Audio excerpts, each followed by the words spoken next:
Hello everyone, CGPSC ABCD में आप सभी का फिर से एक बार स्वागत है। अगर आप सीजीपीएससी प्रीलिम्स 2025-26 की तैयारी कर रहे हैं तो छत्तीसगढ़ सामान्य ज्ञान पर हमारा वीडियो नंबर 3 है, जिसमें हम शासन प्रशासन के अंतर्गत विधायिका से संबंधित कुछ महत्वपूर्ण प्रश्नों का प्रैक्टिस करेंगे। ये सारे प्रश्न जो होंगे कूट पर आधारित होंगे, कुछ जो है कथन कारण पर आधारित होंगे, कुछ जो है सुमेलित करने टाइप का प्रश्न होंगे। तो ये वीडियो जो है आप सभी के लिए बहुत अच्छा हो जाएगा। करेंट जो पैटर्न है सीजीपीएससी और सीजी व्यापम का, उसके ऊपर आधारित है। ठीक है, तो अगर चैनल में पहली बार आया तो आप हमारे चैनल को जरूर सब्सक्राइब कर लीजिएगा। वीडियो का पीडीएफ अगर आप सभी को चाहिए होगा तो आप हमारे जो टेलीग्राम चैनल है सीजीपीएससी एबीसीडी का, उसको जरूर ज्वाइन कर लीजिएगा। तो चलिए लेट ना करते हुए आज के इस वीडियो की शुरुआत करते हैं। वीडियो को पॉज करके आपको सारे प्रश्नों का आंसर लगाना है और लास्ट में आप लोग कमेंट करिएगा कि पूरे प्रश्नों में आप सभी का कितना सही होता है। यहाँ पे मैं प्रश्नों के माध्यम से आप सभी को इस चैप्टर का एनालिसिस कराया हूँ, राइट। इससे पहले कि अगर 2 वीडियोस आपने नहीं देखा है तो वीडियो का प्लेलिस्ट का जो लिंक है मैं डिस्क्रिप्शन में डाल दूंगा, आप जाके पहले के 2 वीडियोस को भी जरूर देखिएगा। ठीक है, तो चलिए शुरू करते हैं। और ये रहा प्रश्न क्रमांक 1 आप सभी के लिए स्क्रीन के ऊपर है। ठीक है, वीडियो को पॉज करिए और इस प्रश्न का उत्तर देने की कोशिश करिए। प्रश्न है कि निम्नलिखित कथनों पर विचार करें। पहला कथन है छत्तीसगढ़ में कुल 11 संसदीय सीटें हैं। दूसरा, लोकसभा में छत्तीसगढ़ से अनुसूचित जनजाति की कुल 4 सीटें हैं। राज्यसभा में छत्तीसगढ़ की 4 सीटें अनुसूचित जाति के लिए आरक्षित है। और चौथा कथन है राज्यसभा में छत्तीसगढ़ के 4 सदस्य जो है कांग्रेस पार्टी से हैं। अब इसमें बताना है कि चारों कथनों में कौन सा सही है।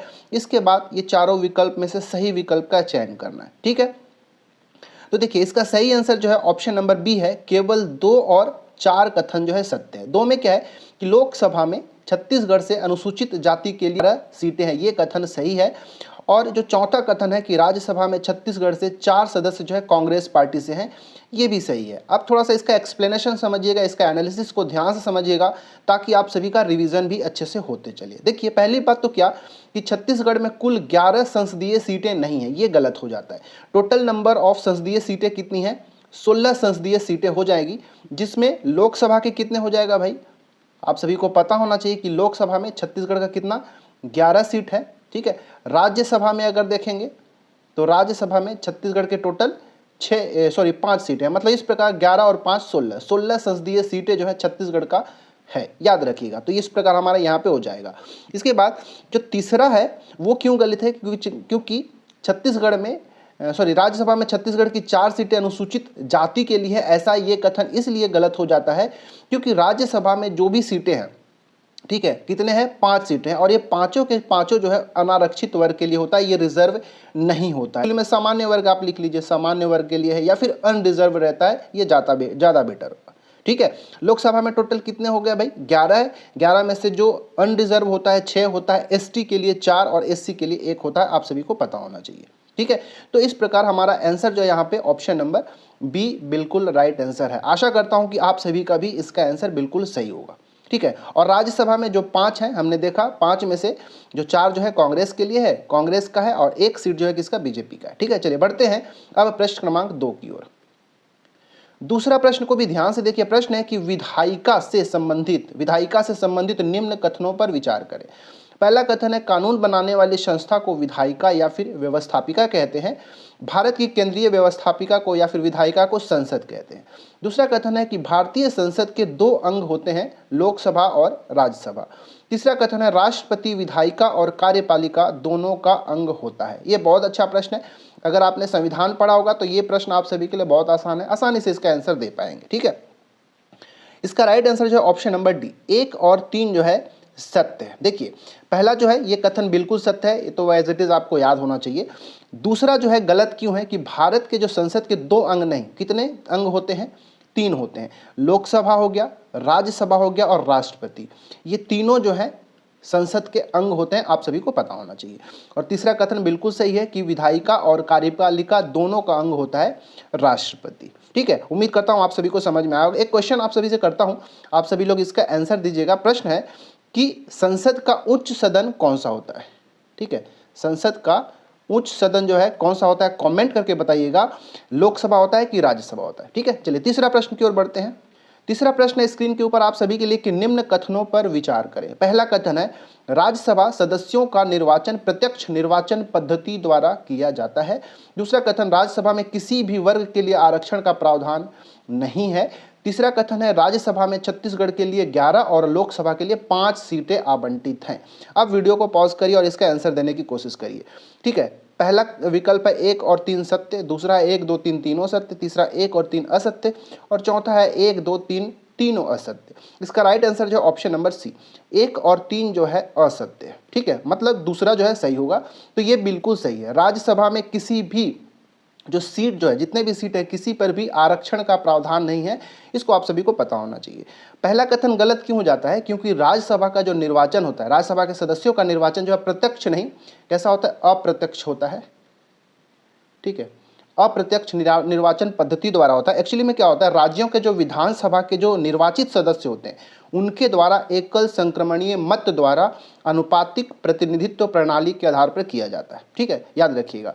और जो तीसरा जो है ये क्यों असत्य हो जाता है? क्योंकि राज्यसभा में छत्तीसगढ़ के लिए 11 नहीं, कितने 5 सीटें आवंटित है और लोकसभा में 5 नहीं 11 सीटें आवंटित है। एक दूसरे को मैं उलट दिया था। ठीक है, तो ऐसा रहता तो तीनों सही हो जाता। तो इसका राइट आंसर जो ऑप्शन नंबर सी है। ये बहुत आसान प्रश्न था, इसका आंसर आप सभी आसानी से दे सकते थे। अच्छा, एक क्वेश्चन आप सभी से पूछता हूँ, बताइएगा कि वर्तमान में जो राज्यसभा की सीटें कितनी है? ठीक है, वर्तमान में राज्यसभा की टोटल कितने सीटें हैं और मैक्सिमम कितने सीट हो सकते हैं? ठीक है, कमेंट करके जरूर बताइएगा। अच्छा, ये भी बता सकते हैं क्या कि लोकसभा और राज्यसभा में कौन सा ऐसा सदन है जो स्थायी सदन होता है, जिसको भंग नहीं किया जा सकता? तो ये तीनों प्रश्नों को आप लोग कमेंट करके बताइएगा। मैं देखना चाहता हूँ कि आप सभी में से कितना सही होता है और कितने लोग अच्छे से पढ़ाई कर रहे हैं। ठीक है, चलिए चौथा प्रश्न की ओर बढ़ते हैं। चौथा प्रश्न जो है बहुत आसान है, अगर ध्यान से आपने पढ़ा होगा तो इसका आंसर दे पाएंगे। छत्तीसगढ़ से राज्यसभा के कौन कौन से सदस्य 2026 में सेवानिवृत्त होने वाले हैं? वेरी वेरी इंपॉर्टेंट क्वेश्चन, बताइए। हम सभी ने अभी देखा कि राज्यसभा में टोटल कितने, छत्तीसगढ़ के 5 सदस्य हैं। ठीक है, तो 5 सदस्य में से कौन कौन से ऐसे सदस्य हैं जो 2026 में रिटायरमेंट होगा, जो या फिर जो सेवानिवृत्त होंगे? ठीक है, यहाँ पे ये 5 हमारे नाम दिया गया है, पांचों सदस्यों का। ठीक है, मैं यहाँ पे बता देता हूँ कि पहले कौन कौन से सदस्य जो है किस पार्टी से बिलोंग करते हैं। जैसे जो फूलो देवी नेताम है, ठीक है, ये किससे, कांग्रेस के हैं। ठीक है, INC इंडियन नेशनल कांग्रेस के हैं। तेजपाल सिंह तुलसी जो है ये भी इंडियन नेशनल कांग्रेस के हैं। राजीव शुक्ला ये भी इंडियन नेशनल कांग्रेस के हैं और श्रीमती रंजीत रंजन ये भी INC इंडियन नेशनल कांग्रेस से। लास्ट वाले जो देवेंद्र प्रताप सिंह जो है ना, ये जो है बीजेपी के हैं। ठीक है, ये बीजेपी पार्टी से हैं। इसमें जो पहला और जो दूसरा है ये दोनों जो है 2026 में सेवानिवृत्त हो रहे हैं। ठीक है, मतलब श्रीमती फूलो देवी नेताम और तेजपाल सिंह तुलसी, TS तुलसी याद रखिएगा, ये भी 2026 में, ये दोनों जो है रिटायरमेंट इनका हो रहा है। मतलब इसका राइट आंसर जो ऑप्शन नंबर डी हो जाएगा। 1 और 2 जो है 2026 में रिटायर हो रहे हैं, सेवानिवृत्त हो रहे हैं। बाकी जो 3 और 4 जो हैं, 3 और 4 ये जो हैं 2028 में सेवानिवृत्त होंगे और जो देवेंद्र प्रताप सिंह है ये 2030 में सेवानिवृत्त होंगे। ठीक है, याद रखिएगा, यहाँ से भी प्रश्न जो है कई बार से बना दिया जाता है। ठीक है, ये भी याद रखिएगा कि 5 में से 4 जो है कांग्रेस से हैं वर्तमान में। ठीक है, अभी अगर मैं पढ़ा रहा हूँ, मान लीजिए कि दिसंबर 2025 पढ़ा रहा हूँ, तो इस समय तक मैं बता रहा हूँ। ठीक है, तो चलिए अब प्रश्न क्रमांक 5 की ओर बढ़ते हैं। ये अच्छा प्रश्न है। ठीक है, 5वां प्रश्न आप सभी के लिए स्क्रीन के ऊपर दिया गया है। प्रश्न को ध्यान से पढ़िएगा। लोकसभा चुनाव 2024 में छत्तीसगढ़ से निर्वाचित सदस्य को उनके निर्वाचित क्षेत्र से सुमेलित करना है। लेफ्ट में लोकसभा सदस्य का नाम दिया गया है, राइट साइड में निर्वाचन क्षेत्र दिया गया है। अब यहाँ से आप सभी को सुमेलित करना है और बताना है कि फिर विकल्प चयन करना है कि कौन सा विकल्प जो है सुमेलित है। ठीक है, याद रखिएगा। देखिए, तोखन साहू जो है कौन से निर्वाचन क्षेत्र से हैं? तो याद रखिएगा ये जो है बिलासपुर निर्वाचन क्षेत्र से हैं, लोकसभा क्षेत्र से। ठीक है, ब्रिजमोहन अग्रवाल ये जो है रायपुर से हैं। ठीक है, श्रीमती ज्योत्सना महंत ये जो है कोरबा से हैं और चौथा जो डी है श्रीमती रूप कुमारी चौधरी ये जो है महासमुंद से। ठीक है, महासमुंद से। तो यहाँ पे अगर आप मैच करेंगे तो A का हो गया 3, B का हो गया 1, C का हो गया 4 और D का हो गया 2। मतलब हमारा जो ऑप्शन नंबर A जो है ये बिल्कुल राइट आंसर हो जाएगा। ठीक है, अच्छा यहाँ पे जो चारों नाम जो दिया हूँ यहाँ पे, ठीक है, ये जो सभी अनारक्षित वर्ग से आते हैं, याद रखिएगा।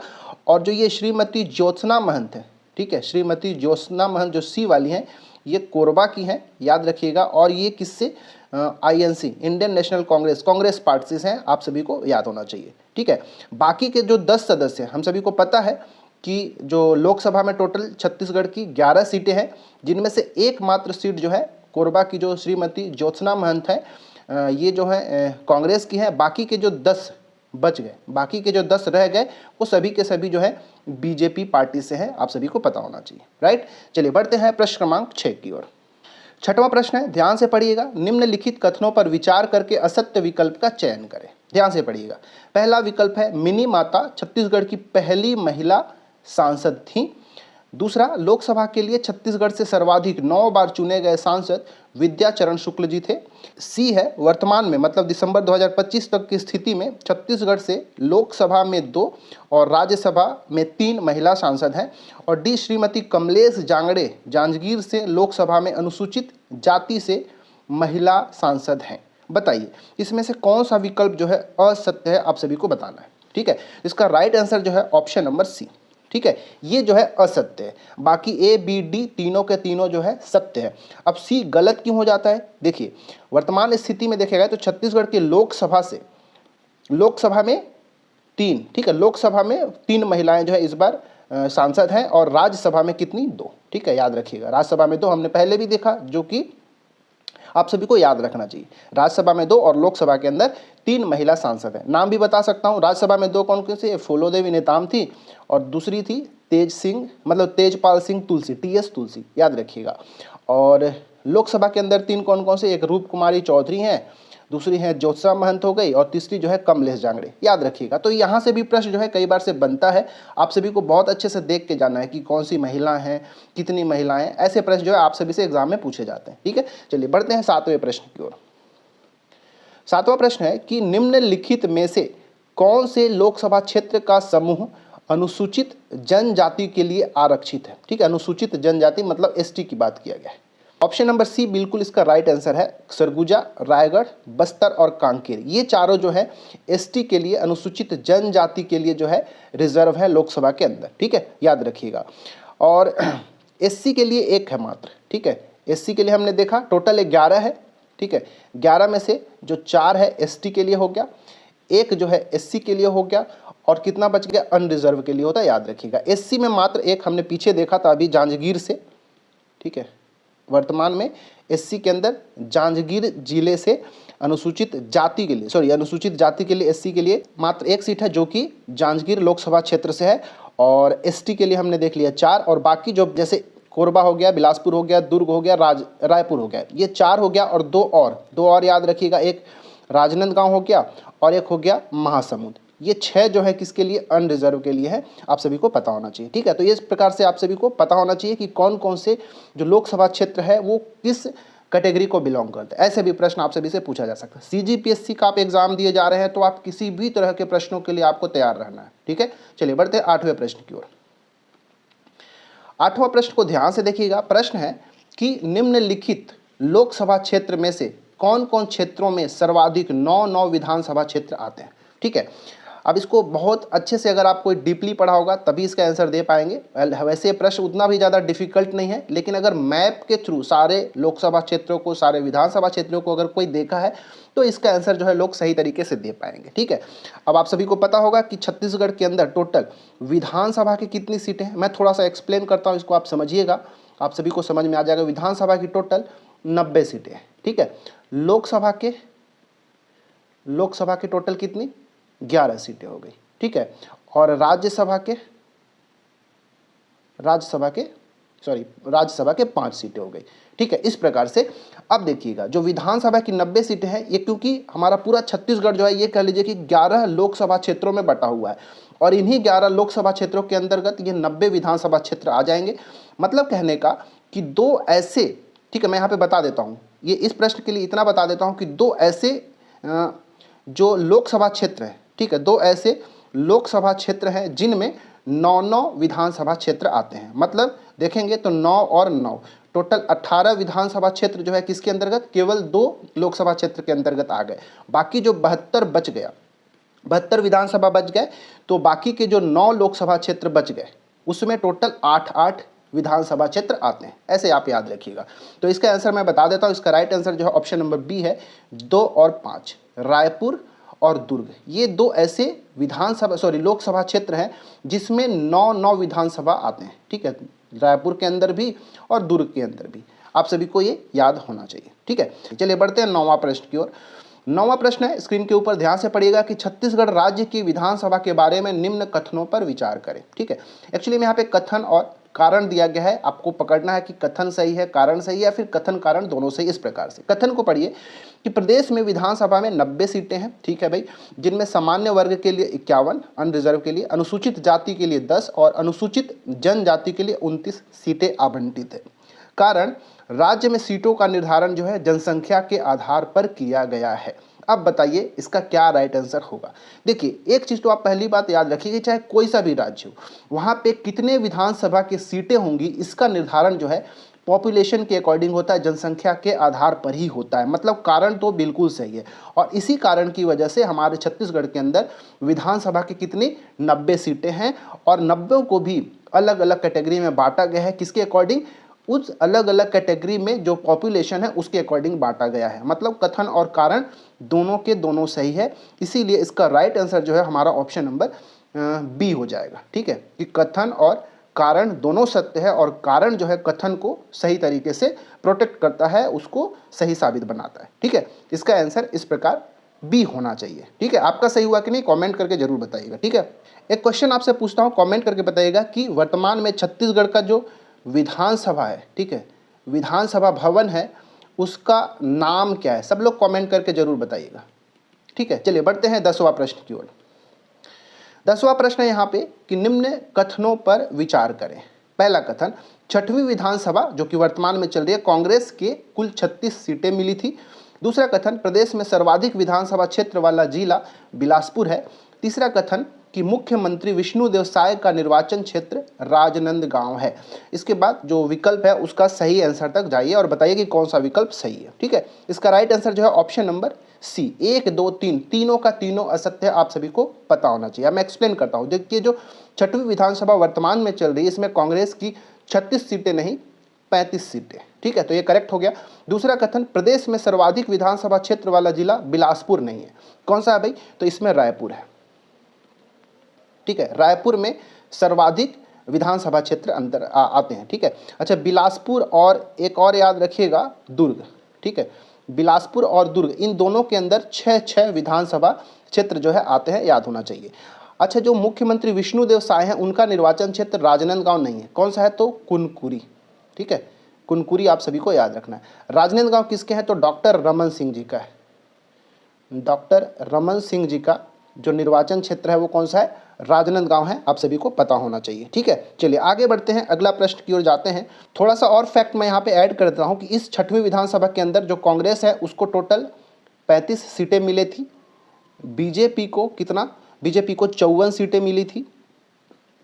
ठीक है, और एक और पार्टी है जीजीपी, गोंडवाना गणतंत्र पार्टी, जीजीपी, जिसको 1 सीट मिली है। ठीक है, और ये कहाँ से याद रखिएगा, ये प्रश्न जो है बनाया जा सकता है पाली तानाखार। ठीक है, पाली तानाखार एकमात्र ऐसा विधानसभा क्षेत्र है जहां से गोंडवाना गणतंत्र पार्टी एकमात्र सीट से जीती है, और वहां पे जो विधायक हैं वो कौन है? T H Singh Markam. ठीक है, नाम याद रखिएगा। प्रश्न जो है ऐसा आप सभी से पूछा जा सकता है। चलिए बढ़ते हैं अब 11वां प्रश्न की ओर। 11वां प्रश्न है जो कि सुमेलित करने वाला है, ध्यान से पढ़िएगा कि निम्न विधायक और पदाधिकारियों को उनके निर्वाचन क्षेत्र से सुमेलित करना है। ठीक है, इधर पदाधिकारियों का नाम दिया गया है, दूसरे साइड में उनका निर्वाचन क्षेत्र का नाम दिया गया है, इसको सुमेलित करना है। ठीक है, वीडियो को पॉज करिए, इसका आंसर देने की कोशिश करिए। विजय शर्मा, विजय शर्मा जो है ये कवर्धा से आते हैं। ठीक है, इनका निर्वाचन क्षेत्र जो है कौन सा है? कवर्धा। ठीक है, अरुण साव जो है ये लोरमी विधानसभा क्षेत्र से आते हैं। राम विचार नेताम जो है ये रामानुजगंज निर्वाचन क्षेत्र से आते हैं। भूपेश बघेल, ये तो आप सभी को पता होगा, ये पाटन विधानसभा क्षेत्र से आते हैं। और चरण दास महंत, ये जो हैं शक्ति विधानसभा क्षेत्र से आते हैं। तो इस प्रकार देखेंगे तो ए का हो गया 5 और बी का हो गया 2। ए का 5 और बी का 2 आपके कहाँ देखने को मिलेगा? ऑप्शन नंबर ए के अंदर। ठीक है, तो ए हमारा राइट आंसर जो है हो जाएगा। ठीक है, चलिए उम्मीद करता हूँ ये आपका सही हुआ होगा, और बढ़ते हैं 12वां प्रश्न की ओर। प्रश्न क्रमांक 12 भी सुमेलित करने वाला है, ध्यान से पढ़िएगा। वर्तमान विधानसभा में संबंधित सूची 1 को सूची 2 से सुमेलित करना है। ये वर्तमान जो विधानसभा है उसमें जो पदाधिकारी हैं उनको सुमेलित करना है। लेफ्ट में पदाधिकारियों का नाम, पदाधिकारी उनका दिया गया कि कौन से पद पे हैं, और राइट साइड में उनका नाम दिया गया है, यहाँ पे ये सुमेलित करना है। ठीक है, वर्तमान का जो विधानसभा है उसमें विधानसभा अध्यक्ष कौन है, विधानसभा उपाध्यक्ष कौन है, नेता प्रतिपक्ष कौन है और प्रोटेम स्पीकर कौन है, ये आप सभी को मैच करने के लिए दे सकते हैं। ठीक है, तो याद रखिएगा विधानसभा अध्यक्ष जो है वर्तमान में वो हैं डॉक्टर रमन सिंह, और विधानसभा उपाध्यक्ष जो हैं वो अभी संत राम नेताम ही है। याद रखिएगा, भविष्य में बदल सकता है, लेकिन अभी मैं जब पढ़ा रहा हूँ दिसंबर 2025 में, तो उस समय संत राम नेताम जी हैं। ठीक है, जो नेता प्रतिपक्ष हैं वो है चरणदास महंत। ठीक है, तो सी का 3 बिल्कुल मैच किया हुआ है। और प्रोटेम स्पीकर कौन है अभी, तो राम विचार नेताम जी हैं। तो डी का हमारा क्या हो जाएगा 1।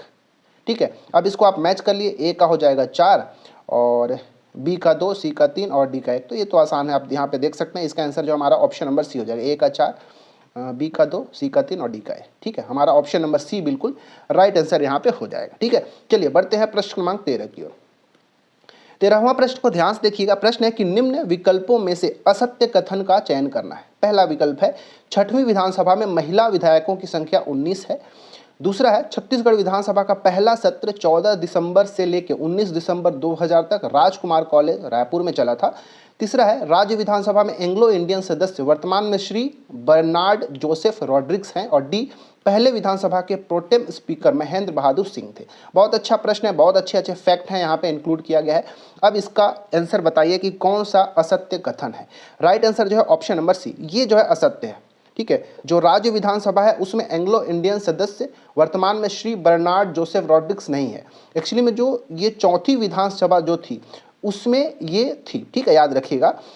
एक्चुअली में क्या है कि 104वां जो संविधान संशोधन हुआ, इस 104वां संविधान संशोधन के अकॉर्डिंग जो कि 2019 के अंदर हुआ, इसके अनुसार जो लोकसभा और विधानसभा के अंदर जो एंग्लो इंडियन सदस्य के मनोनयन का प्रावधान था उसको जो है खत्म कर दिया गया। आपसे प्रश्न ये भी बनाया जा सकता है, उसके बाद किसी भी नए एंग्लो इंडियन सदस्य को मनोनीत नहीं किया गया। आप सभी को याद रखना है। ठीक है, अच्छा एक क्वेश्चन आपसे पूछता हूँ कि बताइएगा कि जो छत्तीसगढ़ का पहला विधानसभा था उसमें पहले एंग्लो इंडियन सदस्य किसको मनोनीत किया गया था। कमेंट आप लोग जरूर करिएगा। ठीक है, तो और बाकी ए बी डी जो है बिल्कुल सही है, एकदम उचित है। ठीक है, सी वाला ही हमारा असत्य कथन था। तो इस प्रकार इस वीडियो के अंदर इतना ही देखते हैं। 13 प्रश्न हमने देखा, लेकिन बहुत अच्छे अच्छे प्रश्न देखा, बहुत अच्छे से हमने 13 प्रश्नों को एनालिसिस किया। एक्स्ट्रा फैक्ट भी मैंने आप सभी को यहाँ पे दिया है, और प्रश्न का लेवल भी आप सभी को थोड़ा अच्छा यहाँ पे बना रहा हूँ, ताकि आप सभी का कितना आपकी तैयारी है, आप उचित तरीके से नए प्रश्नों पर आधारित अपने आप का एक चेक कर सकते हैं, खुद को जज कर सकते हैं कि आपकी तैयारी कैसी है, आपको कैसा क्वेश्चन लग रहा है, क्वेश्चन का लेवल कैसा है। कमेंट जरूर करिएगा। इससे पहले के 2 वीडियोस को भी आप जाके जरूर देखिएगा, दोनों अलग अलग चैप्टर्स के ऊपर है। आप सभी को बहुत अच्छे से रिवीजन होगा, बहुत अच्छे से आप सभी का एनालिसिस भी हो जाएगा। ठीक है, चैनल में पहली बार आए तो सब्सक्राइब जरूर कर लीजिएगा, वीडियो को लाइक करिएगा, दोस्तों के साथ शेयर भी जरूर करिएगा। मिलते हैं नेक्स्ट वीडियो में, इसमें इतना ही। Thanks for watching our video.